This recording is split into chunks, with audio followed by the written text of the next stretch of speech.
It is match day 2 of Champions League, Juventus versus Benfica, and we know it, we are already stressing because we don't know what kind of answers we can expect from Juventus. I told right after Paris Saint-Germain that we couldn't be happy with the loss, but we saw some signs of a Juventus in that second half in Le Parc des Princes, of a Juve that wanted to do something, that deep inside of them, they knew, they remembered that they were still Juventus. I told you, 3 next games, Salernitana, Benfica today, and the one of Monza would be super important to receive these answers, not just with words, but also with facts, because we needed to understand which Juventus we were today, but also which Juventus we could become. Is it a Juventus that can remain there, so close possible to go and fight for the Scudetto until match day 38? It is in Champions League after the loss of Paris Saint-Germain. Can we be there with 3 points after the Benfica game? That has been said and repeated by Allegri how important that game was.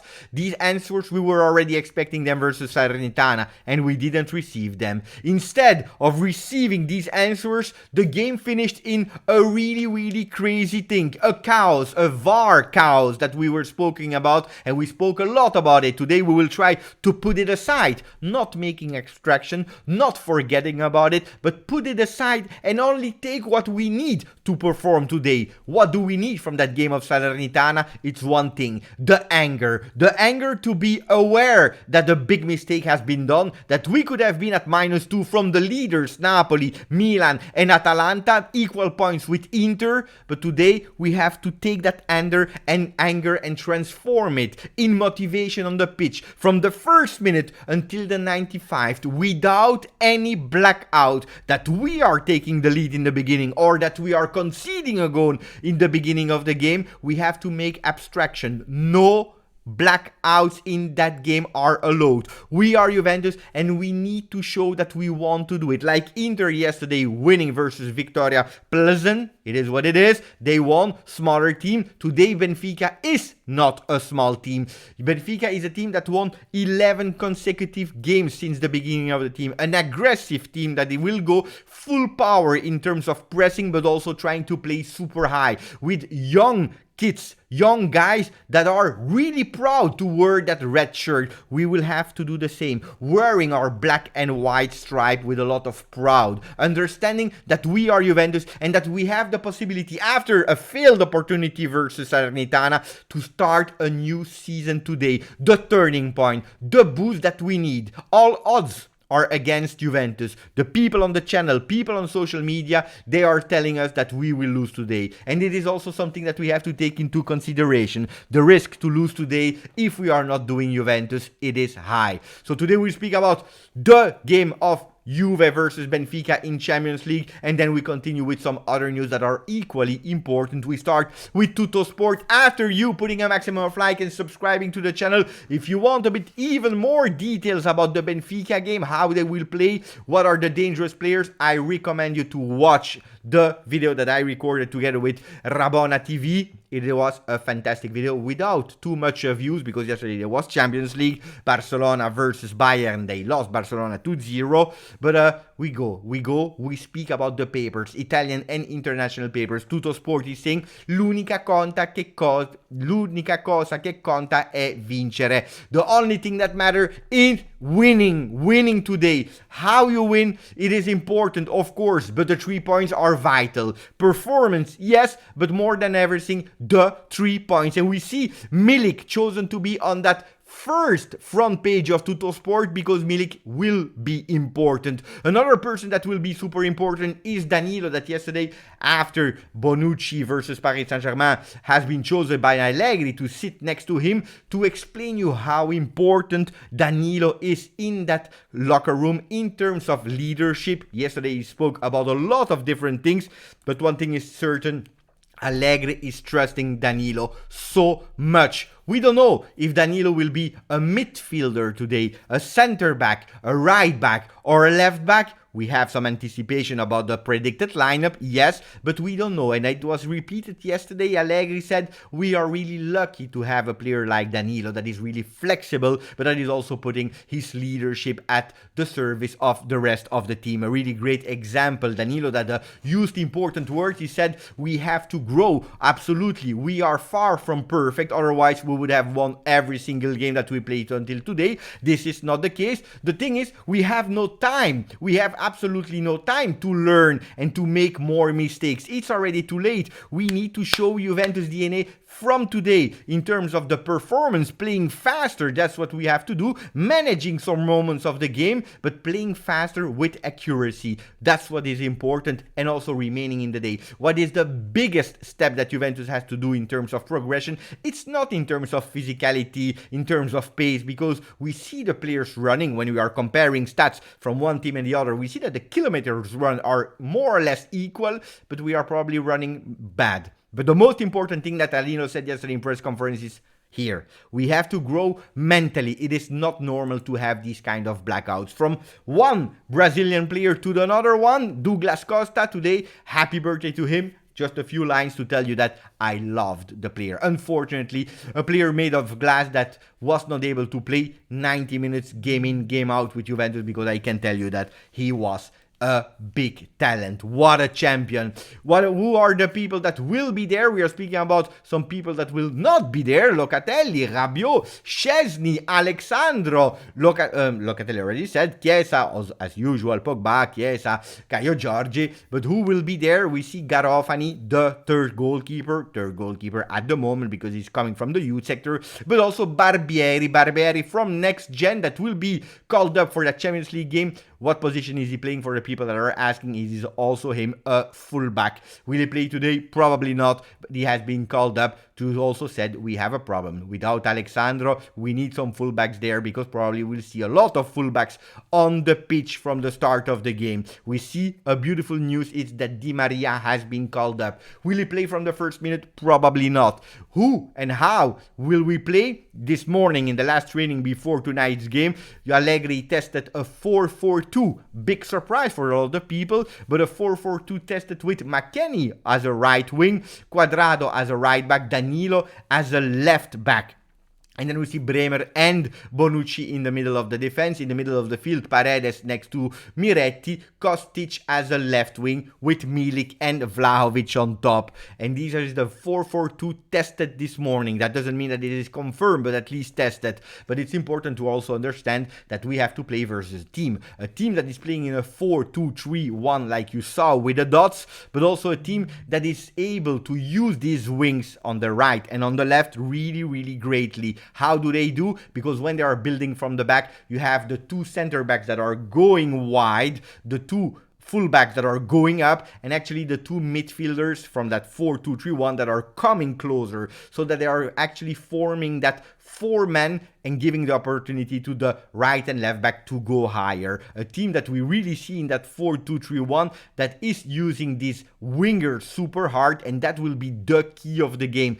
Will Cuadrado be able to contain a Grimaldo, for example, and on the other side, who will be there to cover the other one? Will it be Danilo? Is this the strategic choice of Allegri to put Danilo as a left back to actually maintain and control the other right back from Benfica? That's a really big question. A team that also is a bit vulnerable. The really big question that we have versus them is it a team that already showed big things versus big teams this season? Not yet. We didn't have the opportunity to see them versus a big team.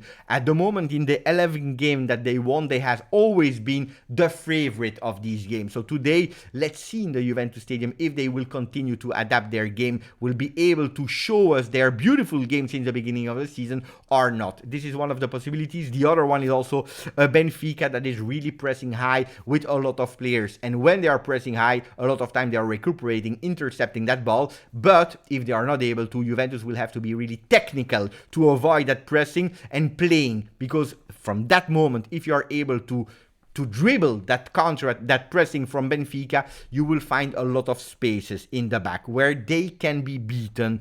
It is also a Benfica that when they have the possession, they play with 4 men that are forming that really special shape in the back, and all the other one goes super high. And that's what I try to explain you again. Pay attention to Benfica, yes, but if they lose the ball, if we have the ball, we are able to win a lot of spaces. So what I was thinking, instead of that 4-4-2 from Allegri, was maybe playing a 3-5-2 with a kind of mirror effect to counter the game of Benfica, with Cuadrado on Grimaldo, with Kostic on the other one going up and down, but not too down, so that we are actually limiting their fullbacks. This is one of my answers for them, and also paying attention to the number 10 of Benfica, because if he's able to find the spaces between the line, it can be a problem. What we will have to do is having that ball, and Miretti being the one that is playing as that number 10 behind Vlahovic and Milik. Speaking about Vlahovic and Milik, my friends, Vlahovic, Milik will not be enough. Vlahovic, Milik, and anger. The anger that I was speaking about in the beginning of the video.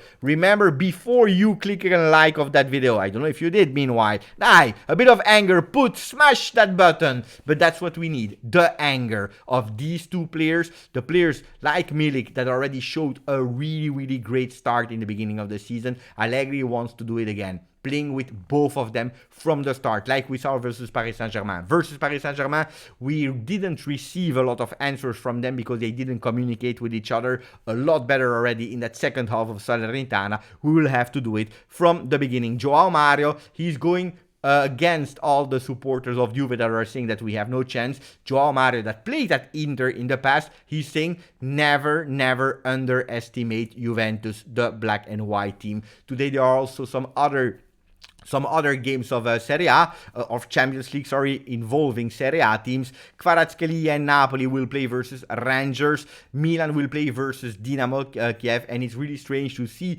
how the 3 men that has been chosen by Gazzetta dello Sport are Leao, top form at Milan, Kvaratskhelia, top form at Napoli, but not Vlahovic, not Paredes, not Bonucci, not Danilo, but it is Milik that is on Dutch front page. I believe that a lot of people needs to excuse themselves. If you're asking me, Beppe, what about the other Italian pages, Gazzetta dello Sport and Corriere dello Sport? Why are you not showing them? It's because it's really important. Today, when I was opening Gazzetta dello Sport, I saw that they were writing Juventus Next Gen RX Under 23 team losing 1-2 versus Padova. This is correctly the example of yesterday, but they were writing the second team of Juve.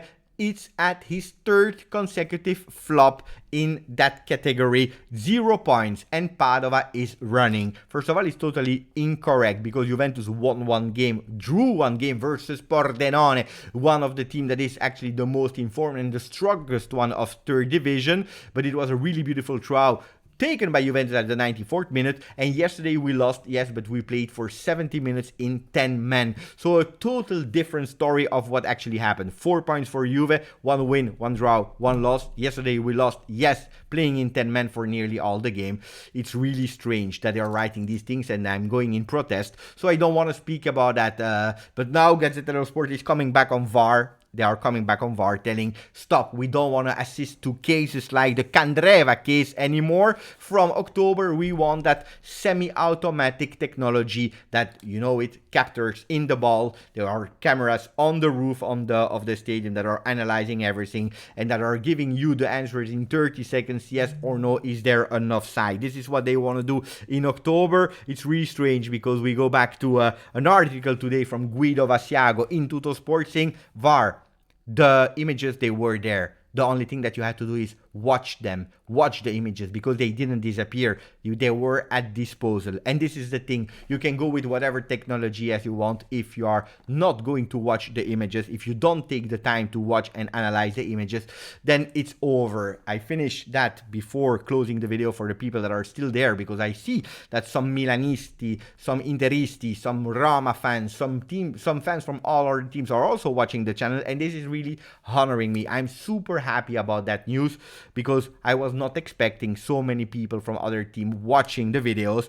Guys, understand that when I'm speaking about VAR yesterday, 2 days ago, it's not me against the other teams of Serie A. It's really actually explaining that what is happening or what happened on Sunday can happen to any team in Serie A. Your team as well, my team as well. And we have to fight that, because tomorrow they can use as an excuse, like Gravina, number one of Italian football, he can say, hey, it can happen that there is a mistake. It is a mistake, but none of us did a mistake. It's just a purely hazardous mistake. None of us made a mistake. None of us is guilty. We move on. Stay calma, everyone. It can happen to everyone.